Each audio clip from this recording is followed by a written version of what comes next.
Our next session, Investing in Disruption, will be by Mr. Mohandas Pai, a Padma Shri awardee and head of RN Capital Partners. He was CFO of Infosys and an integral part of the Infosys team on NASDAQ. Can we have the AV, please? Mohandas Pai, a Padma Shri awardee, is head of RN Capital Partner. A chartered accountant by profession, he was CFO of Infosys and was an integral part of the Infosys team that enabled the first listing of an India-registered company on NASDAQ. After Infosys, he has played a big role in education as chairman of Manipal Global Education. Mohandas has a keen interest in improving literacy across the country, mainly in primary education. He has also served on the board of the Securities and Exchange Board of India, SEBI, and is now on the board of National Stock Exchange of India Limited, NSE. He is a founder trustee of the Akshaya Patra Foundation, a midday meal program for school-going children. He is a founder member and vice president of the Bangalore Political Action Committee, BPAC, established to promote a good quality of life and governance for all citizens of Bangalore City. The government of Karnataka awarded him the Karnataka Rajyotsava Award in 2004. May I now invite Mr. Mohandas Pai on stage, please.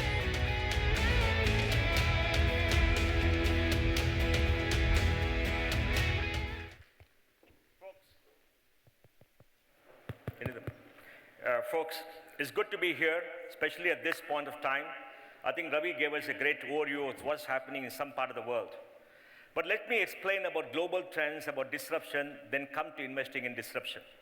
There are three big factors that are changing the world today.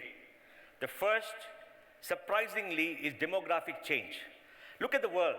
Europe is getting older, and there are more senior people than ever. Russia's population is shrinking. Scandinavia's population is shrinking. In the United States, last year, more non-white babies were born than white babies. And by 2050, the US will have the Hispanics, the largest ethnic groups. And when the WAPs disappear and become smaller, you can imagine what happens to the innovation ecosystem there. And if you come east to China, 2 years ago, China's working age population peaked at 650 million and now is declining steadily. China may become older before they are richer. And if you look at Japan, last year 1.25 million Japanese died, 1 million babies are born. 2 years ago, adult diapers sold more than baby diapers. 35% of Japan is more than 65 years, and the largest selling utensil in Japan is a robo for all those who are elder, because the robo will do your homework, it'll wash your dishes, make tea for you, you can hug it, and it's pretty warm, and may even talk to you. And by 2050, Japan's population of 126 million may come to 97 million and go to 67 million. And they only have, I think, 2,500 people immigrating to Japan. It's a classic study of what happens if population ages and you don't produce enough babies.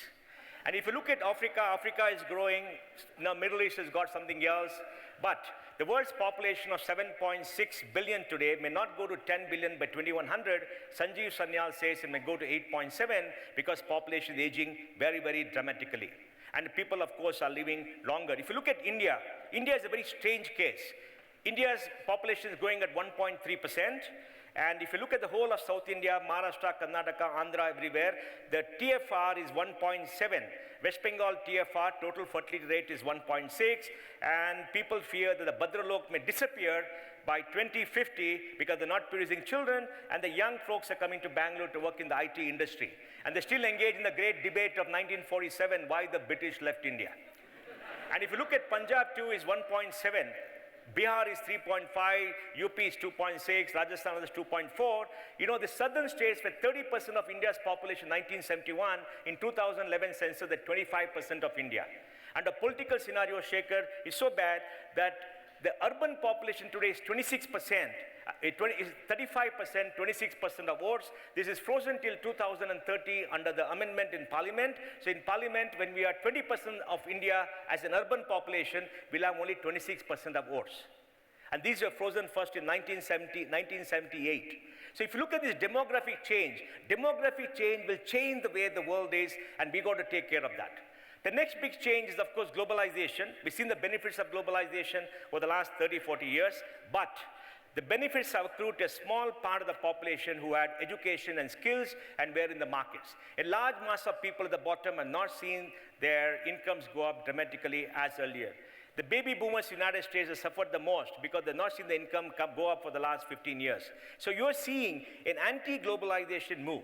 The fact that the middle class has not benefited, large numbers have not benefited, brought Trump, because the leftist elite, like Hillary and the crowd, forgot that they're supposed to respond to people, and they intellectualize their arguments about a great society they're creating, not understanding automation and technology are destroying jobs, and that led to a class of people coming up and talking about what they need, and Trump answered the question.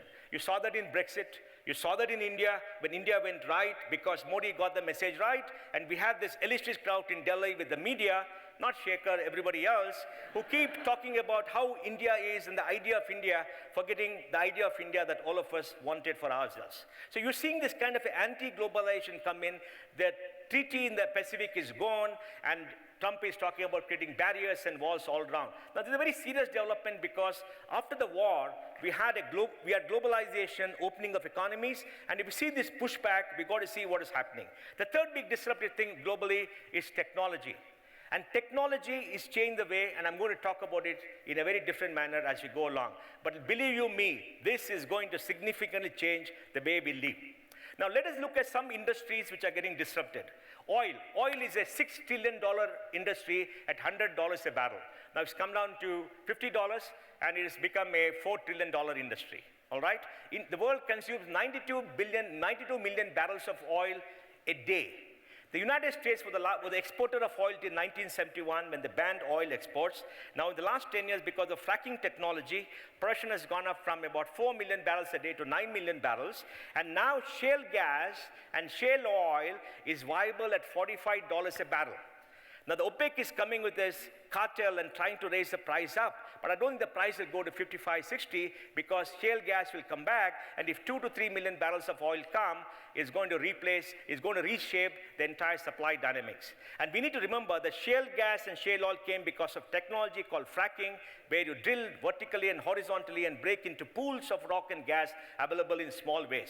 So the energy intensity of growth is coming down, and that coupled with alternate energy is going to change the way the world uses energy.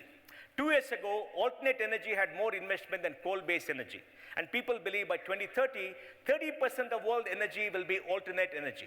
And we are seeing a trend because of climate change, where the world is moving to less energy intensity, and that will have its impact on oil, and that will have its impact on other industries too. Because an alternate energy becomes a very large part of our energy consumption, it implies that the costs come down and people become more efficient, all right? Now, if you look at this, financial markets which are sending a message, the whole of the utility in the United States is a sell.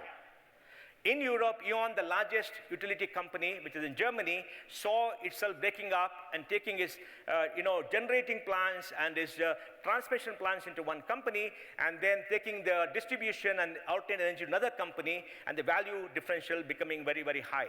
So you're going to see this cost come down. In India, we're going to have 175,000 megawatts of alternate energy. Piyush spoke about it in the morning, and today you can get solar energy at 4 rupee 35 paisa, 4 rupee 40 paisa. And if alternate energy becomes very fast, what happens to the energy markets in the world? The next disruption that's happening is in automobiles. And automobiles today, the world makes 80 million autos. 21 in China, 17 in the United States, 17 in Europe, about 3 in India, etc. Now, 1 million of them are electric cars. An electric car uses only 20 moving parts. An IC engine uses 2,000 moving parts. An electric car only costs $1,500 a year to run. An IC engine costs $10,500 a year to run. With Elon Musk and the Chinese coming on, you're going to see a great change in the way automobiles run. 1 in 6 jobs in the world are in the automobile sector. Imagine a time when you put a solar panel on the roof, energy efficiency now is 18%, could go to 24%. You put into storage in batteries, and now battery costs are coming down because of all the gigafactories coming up, and then you plug into a car, and the car goes 300, 500 kilometers. And that coupled with autonomous cars, that coupled with driverless trucks, etc., are going to reshape the world. And if the world has 60 to 70% electric cars by 2030, what happens to energy? What happens to the auto sector? With auto sectors run for the last 100 years based upon the internal combustion engine.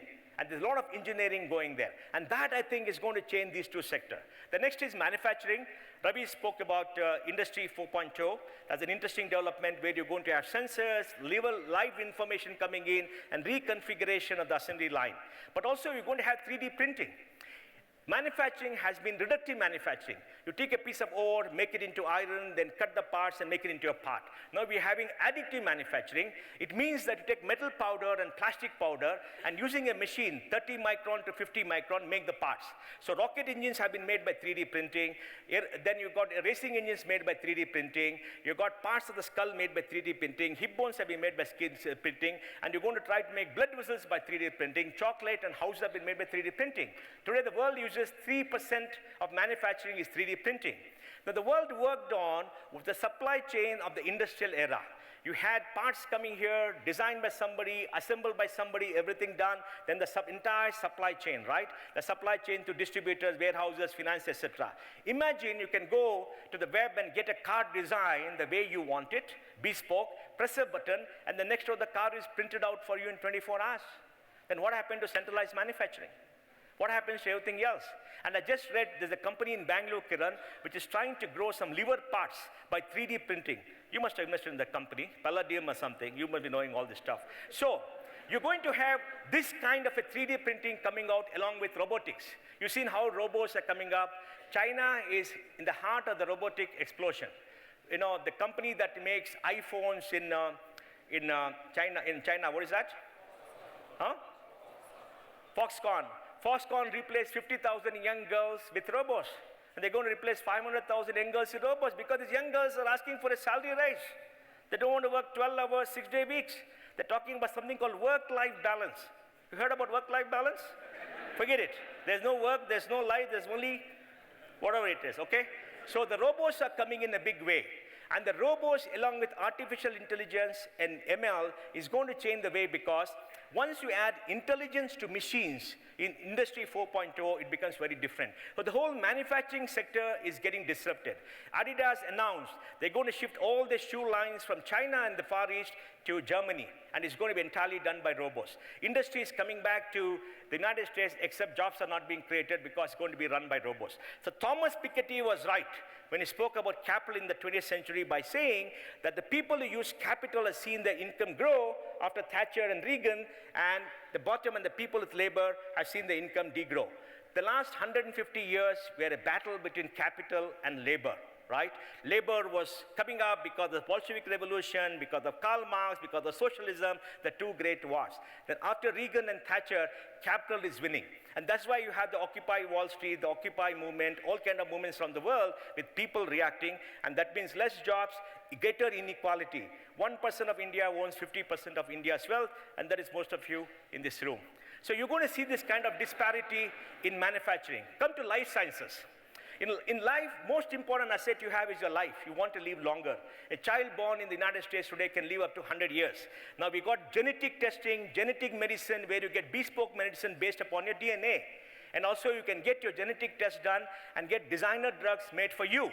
They're trying to find the DNA which is using, asking for, getting aging in your body. It's told that by the time you're 30, your cells grow, so you're healthy. From 30, the cells don't grow in the same pace, the cells die, so you start aging. And this is true because if you watch Sachin Tendulkar and Rahul Dravid play, the moment they cross 30, thereafter, they become a bit slower. Rahul went to Australia in the last series, got bowled 4 times, but in bat and ball. Why is that? Because cricket is an eye, hand, leg game. If you're slightly shorter at 145 kilometers an hour, you get bowled, right? And immediately came to Bangalore, announced retirement. You've seen happen to Sehwag, those beautiful sixes to Shoaib Akhtar, and then Sehwag was gone. Because you age. Now they're trying to find the DNA to trigger something inside the DNA to delay aging. And if you're able to delay aging, you could find people live up to 100 years. We certainly want Kiran to live up to 125 because she's got to remake Bangalore. But imagine many other people live up to 100. So we're finding that people are fighting aging. People are fighting about getting more drugs and things to improve their lives, and people are fighting stem cell research to regenerate your body organs and many things else. Even in surgery, you got robotic surgery today, where you sit on the PC and the robot does everything for you. And the doctor told me how a kidney part was removed doing a surgical process, which I don't want to explain to you right now, but without damaging any body part. So you can have a surgical intervention and go away in about 24 hours because of robotic surgery. And this is going to disrupt the way medicine is done and everything is done. But the biggest thing is about brain research. How does the brain work? Billions of neurons, weak electrical impulses, they connect with each other, store memory, and they cause chemical reactions. Love is a chemical reaction, hate is a chemical reaction, and these reactions are there in your brain, right? Now they're trying to get these brain signals to see whether you can send electrical impulses to find out how the brain works and control parts of the brain. And brain research is accelerating in the United States and everywhere else.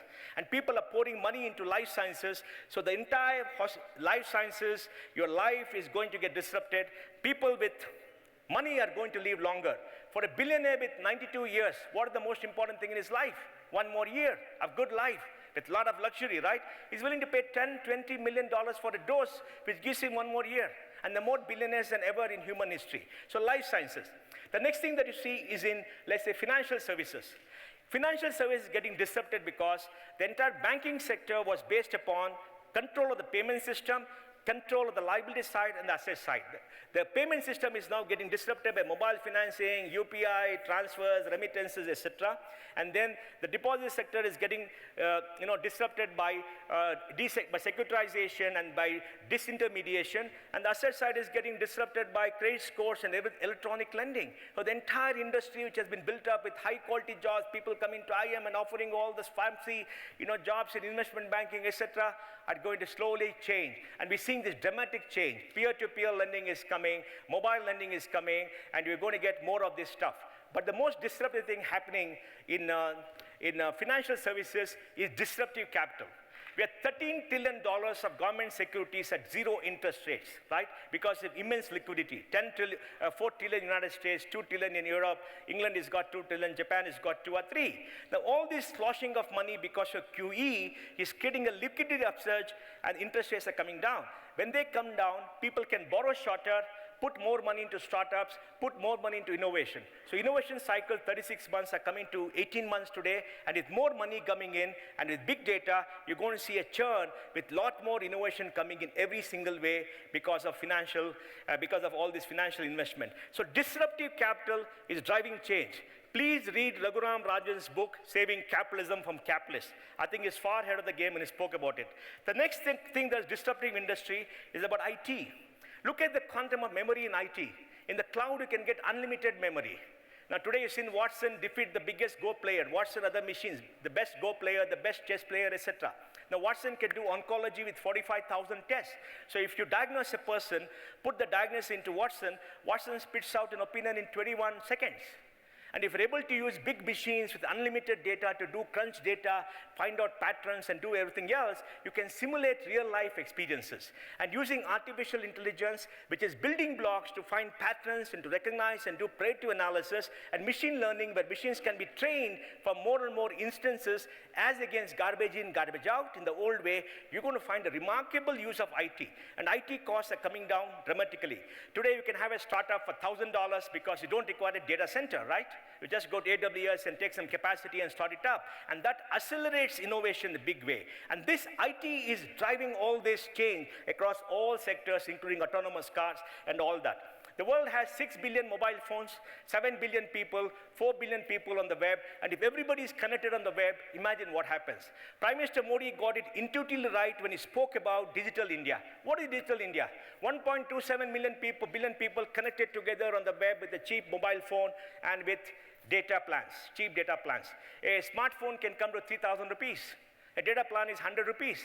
And he has given 5 crore LPG stoves to BPL women. Even imagine giving 5 crore smartphones to those women. They can do Man Ki Baat every day, they can get government services, they can get subsidies, they can do banking, they can get entertainment, they can form groups, they can get education, they can talk to their children somewhere. The whole world gets connected. And we become one single virtuous country in 2 years. We've never been one single country. We've been divided by geography. That's the beauty of digital India. And when that happens, the last Indian standing in the queue gets empowered. And today, a child is born with an iPad in the hand. Give an iPad to a 2-year-old kid or a 1-year-old kid who can move the fingers. You see magic. Pratham did an experiment, Kiran, in a remote place in UP which nobody knows, like Muzaffarnagar, where somebody sadly got lynched. It's a very remote place. Nobody knows the place.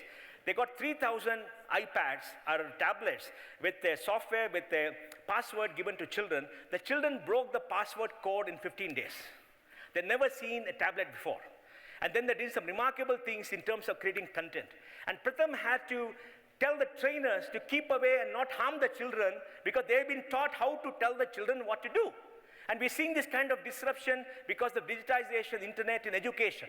Education 1.0 was all about the Gurukul and the academy in Greece. Education 2.0 was the industrial era. A teacher comes, gives you information, you write down everything else, go spit it out, pass an examination, and boom, you all got the degree. Education 3.0 is when you have all the information, people answering your queries, you're having better information than the teacher because the teacher studied 20 years ago, they don't know theory, and you got all these smart classes, you got these flipped classes, you got MOOCs and everything else, and all you need to do, learn how to ask Google a question.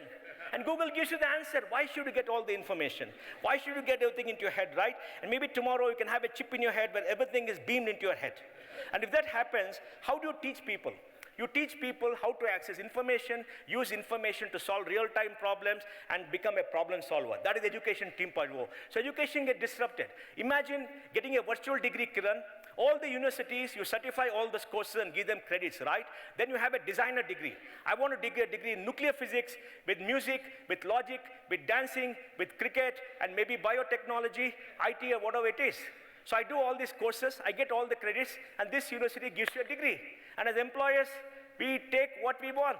We don't care whether we come from JNU, we don't want any JNU, we don't want Delhi, maybe Harvard, one degree from Stanford. So education is getting disrupted. So if you see all this disruption happening, things are coming to a pass. And India is going to be impacted well. Shekhar, let me give you some data. For the last 30 years, India has been producing 25 million babies a year. Look at census. Our death rate is 7 to 8, you can find it out. 1 million die before the age of 5. 24 million attain the age of 21. Out of 24 million, 30% get married and maybe go to agriculture. Why? 52% of India's population is in agriculture. 15% of GDP growing 3%, 48% is in service industry growing 10%, and the divergence is happening, tearing India apart. You are a witness to all this. Now, we need about 17 million jobs a year. We produce only 5 million jobs, formal, informal. We're still producing 5 million, not 135,000 like some people write. 5 million jobs, data is available. 10 million don't have jobs. Last 10 years, 100 million kids don't have jobs, are bad jobs. Next 10 years, we're going to have 100 million more. We're going to have 200 million kids, people in the age group of 20 to 45 with no job by 2025. They're the Gujars, the Jars, the Patels, the Marathas, the Kamas, and everywhere, and largely in Middle India. And they're the ones who are going to vote. They're the majority of Indians, and we're going to have a demographic disaster. And we're not going to change that in the next 10 years because nobody in Delhi knows what is happening. There is no data, no planning, and even Amitabh Kant is in denial, living in denial on this big issue. So this kind of disruption is happening. In this, how do we invest in disruption globally and in India, right? Let me give the India scene. You spoke about, Shekhar, why we didn't have a world-beating industry. Let me give some data. In the software services field, of the top 10 companies by market value, 5 are Indian. Top 5, 3 are Indian. IBM is number 1, TCS is number 2, number 3 is Accenture, number 4 is Infosys, number 5 is Cognizant. Of the 2 million people in the top 10 market value companies, 1.5 million are Indian. Show me one industry where India dominates in the world like this. 1.5 million out of 2 million are Indian, all offshore. This is real data. Now, in India, we have a very large ecosystem built on the top of a $175 billion IT industry, the third largest in the world. $175 billion got a street value of $300 billion. Next to the United States, out of which 1.5 million software people are in Bangalore. 20,000 startups, creating $80 billion of value, employing 325,000 people. Yes, they're copying, they're doing all kinds of things, but at least they're doing something, all right? And on their own, okay? We don't have to be disdainful. Because Shekhar, I remember the conversations when the left called us cyber coolies. They said, you're not made a Microsoft, they're not done anything. Let me answer why. Microsoft, Twitter, and Google and Facebook came up only in the United States, not in Japan, not in Europe. Europe has only SAP. Why is that? $17 trillion economy, huge amounts of capital, fast assimilation of technology, one single national market. And of course, technology and all that. That's the only place in the world it can happen. Not in India, $2.25 trillion, $1,600 per head per capita. It cannot work. The ecosystem is required. Ecosystem is not here. So we are poor Indians who are doing some copying, making some money and becoming billionaires. We'll get abused by people on the left and all that, but it's perfectly fine. Last year, 5,000 companies came up. 1,200 got funded, all right? And then on Less Venture, there are 12,500 startups asking for capital. In 10 years, we have 100,000 startups, will create $500 billion of value, employ 3.25 million people, and they're going to address India's problem. So we're going to see the explosion of innovation happening in a very significant way. Our supply chain costs are 14% of GDP, China is 6, America is 5. From 14, you bring it to 10, India will become more productive. We have problems in health, problems in education, problems in financial services, problems in most things, and these people are going to solve. And we are in the midst of the greatest innovation happening in this country. And to end it all, before I go to investment, India grew 8.4% a year CAGR in dollar terms from 1991 till 2016. I showed the data to Shekhar. Nothing to laugh at. Don't scoff about it. For 8.4%. China grew at 9.9% from 1978 till 2014 every single year. So we can grow at 8 to 9% a year if we get governance guy in Delhi, or maybe the Pakistanis take over Delhi and liberate us from the tyranny of Delhi. So we're going to see this investment, and what should you people do? We're going to find challenges with less jobs. We're going to find social tension. We're going to find this great unemployment in this country. And we're going to see rapid change. We're going to see rapid automation. We're going to see the age of intelligent machine, and nobody can stop them. We're going to see growing disparity. I'm sorry to be pessimistic, but I got to be real. Thank you very much.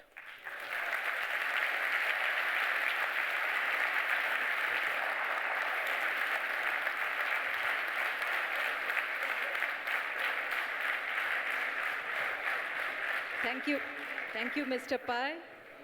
Shekhar, may I invite you on stage to just come and have a chat with him and ask your own questions. But there's just one question. I kept my time. Yeah. 4:16. No, we are running late. Yeah. So there's just one question, as you have been working in the primary education space. There's just one question that I'd like to ask. What do you think is the innovation that can be done by primary school teachers to improve pedagogy in the primary school system? Keep the curiosity of the child alive and let the child discover. Don't stuff it out, because that's the greatest strategy here.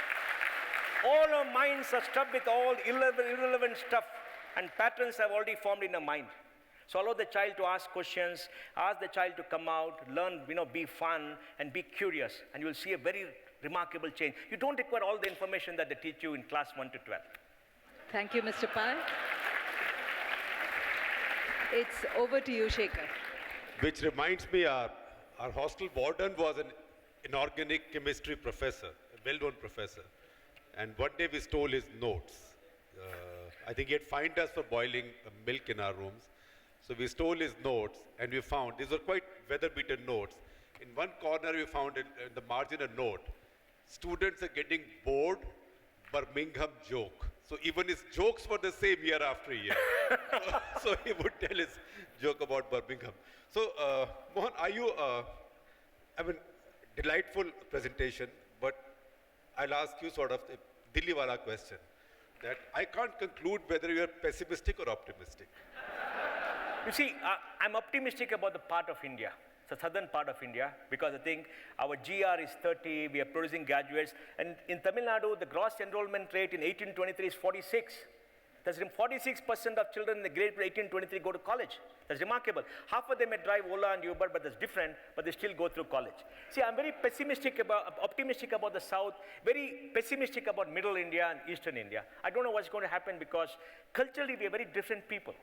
We are kept together because of civilization and the fact that we had a common enemy. But I'm in between. Well, I think we should have him say this in Amritsar and Chandigarh and Lucknow and Patna. I'm serious. You should say this, because the reality check is required. Because for me, the most important numbers that you've mentioned were population growth rate numbers, because Yes. the two states in India which are dragging down, in fact, India's population growth rates are now quite modest, they're Yes. 1.4.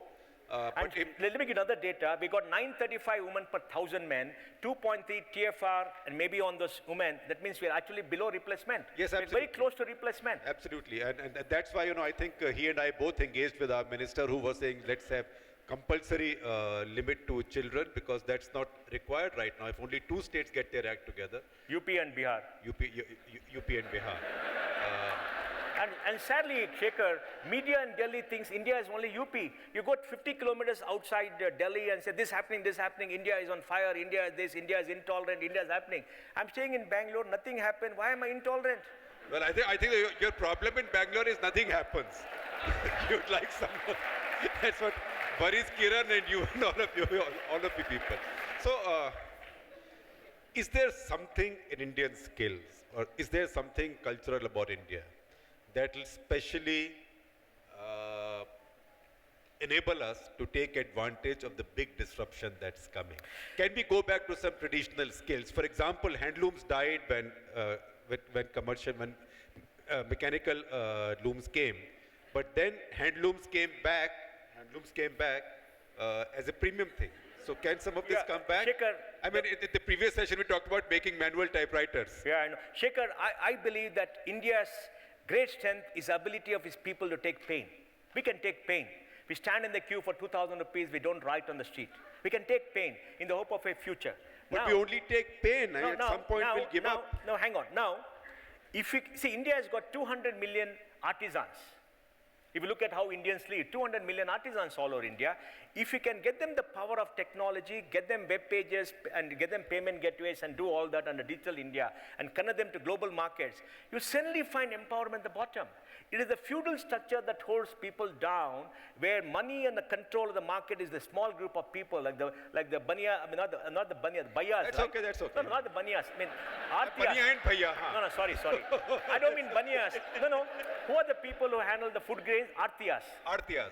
The Artiyas are artiyas. commission agents, they're also baniyas. Yeah, the artiyas who control get the cake, and there's a intermediate layer makes money. So if you take the producer and the consumer and join them together, I think we can do much more. I think that is the optimism that you could have to liberate India. I think that's very important, and the fact is that no government's been able to break that stranglehold. Maharashtra government tried this recently, but I think they lost their nerve by amending their APMC laws, so farmers could sell to anybody in a marketplace. Farmers have to sell, they are forced to sell to a commission agent. That's what he's complaining about. So is this the only strength India has? So what does India do? Do we go back to more generations of pain? No. Shekhar, we are at $1,600. We can easily go to $10,000 in the next 15, 20 years. It's not difficult, all right? Going from 10,000, 20,000, which is called the middle income trap, is going to be difficult. So I believe we have to empower Indians economically. We must give them the freedom to do. And freedom to do for good people. This country has been captured by people who break all the laws, for which no laws make a difference, and they capture the sense of government. That the government can release that and empower these people, we will grow 9 to 10%, and that itself will create magic. Because this entrepreneurship, the Indian is a free market person. Throughout history, we have been a free market person. We know that. The Indian knows how to trade, how to do business, and Indian is entrepreneurial in whatever small way. But I think we must liberate these people, reduce the restriction, give them access to credit. That will create the impetus for growth. See, we talked about the South, but the South is very diverse also. Yeah. So demographically, and in terms of social, I know for Northwalas for a long time, all of the Southerners were Madrasis, right? No longer so. Kerala is very different from Tamil Nadu, which is very different from Karnataka, and everything is different from Andhra. So it's not the south of India, it's north of India. Hang on. First of all, literacy in the whole of the South is about 80-85%. And if you take 15 years to 60 years, literacy about 95%. Women are more empowered in the South and a larger part of the workforce. Education, GR is 30% all across. There is data. And the whole North is about 18-19%. Education quality is very good. We have the technology industry here. We have the coast here for trade. So you've seen a remarkable thing happening, and we had social movements in all states. The Dravidian movement and the Narayan Guru movement and the land reforms here. Andhra didn't have it, it's a problem. Mahatma Phule and Ambedkar in Maharashtra. So there's been a liberation of people socially, and that is working. It's taken the last 40 years. So is that what the North, that's what the Hindi heartland needs? Does it need a reformist movement that liberates these people who caste or who feudal structures? Yeah, you have a reformist movement in Mayawati and Mulayam and all that. It is reformist. And Lallu, it is reformist. You know, we should not laugh. It is reformist because remember, they allowed the lower group of people to be empowered and to live without getting hurt. I mean, many people laugh at them, but please understand the impact. But I think what they need right now is the dose of urbanization. You see, in the south, we are 45 to 50% urban. Tamil Nadu is 50% urban, Kerala is fully urban, Karnataka is about 42%, Maharashtra is about 45%, and Andhra Pradesh also is 45%. Bihar is only 10% urban, maybe Uttar Pradesh 20% urban. We need urbanization because urbanization is aggregation of human activity which creates jobs, it creates specialization, it runs wealth, and then you require something else. Bangalore's GDP, Shekhar, is $120 billion, $12,000 per capita. India is $1,600. Now, urbanization is more in the south. So we need urbanization in those areas. We need to invest in cities, transportation, infrastructure. If we do that, they too will come up. See, I'm optimistic, but we need the right policies. We don't want the caste policy and prohibition of Nitish Kumar. That doesn't work. See, I can tell you one of the many of the stupidest advertisements run on cricket channels. So if you have to watch India-England series, you have to watch some of the stupidest advertisements. And for me, the worst of them is from a telecom company, Idea, let me say. It says, get 4G, convert your village into a city. And bring people back from cities to villages. That to me is the worst example of Indian hypocrisy about urbanization. That villages and country life is virtuous and cities are evil. Yeah, can you fight that psychology? No, you can fight the psychology because people are leaving the cities and villages and coming. Out of 6 lakh villages, 2 lakh villages are less than 500, 600 people. They're all abandoning the place. So they're all aggregating. You know, there are 100 million people migrating in India. They're building slums because we are not urbanizing properly. Yeah. See, there are 100 million people emigrating every year all across India. In India, the service industry is dominated by the northeast. Can you believe that the Northeasterns are coming, and because the Northeastern girls are coming, the young boys are coming, and Northeast will very soon see reduction in violence because there's nobody to hold the gun. In Srinagar, if you take away 100,000 young people who are throwing stones and give them jobs, put them in the CRPF, put them in the military, put them in anywhere else, and maybe give some jobs in Bangalore, then you'll find it all disappears. The problems are not very difficult. India is churning. What you're saying about the Northeast is very correct because violence has gone down very heavily there. And that's the reason many of us made noise, a lot of noise and protest when some of them was harassed in, of all places, in Bangalore. No, it was one of those. It was exaggerated. Can't happen, right? Live in denial. In Bangalore, those things don't happen. So what is it that this government can do now? It's got 2.5 years left. See, my belief is we need less of corruption. Okay, corruption is the biggest problem. Look at Bangalore. It's a rich city. How much of corruption is there in Bangalore? Look at the cash they found. You know, they're trying to build a steel bridge, and people tell us, a political leader told us, out of 1,700 crores, 400 crores was something in the air. And that contractor got his subcontractor company from Hyderabad, which we all know what they do. So, you know, corruption is the biggest thing which is sapping at us. We have enough money. The infrastructure companies from Andhra, I call them not entrepreneurs, but Andhrapreneurs. So anything given to entrepreneurs, you have to think about. And this is a problem. Corruption is the biggest problem. And the second problem that we need is, second issue we need is digitization. Because digitization, like Ravi said, you get a digital footprint, you get access to credit, you're part of a network. Is it safe? The question from the previous session. Okay, I will answer the question. Look, it is as safe as you make it out to be if you have some discipline, because like Ravi said, anybody can hack into everything. But the point is, without it, you are less safe than with it. So the alternative is more terrible than having this. And you know, for average Joes like us, if somebody hacks, who cares? We don't have money in the bank anyway. I think it's a good wish to have that all of us can aspire to be average Joes like Mohandas Pai.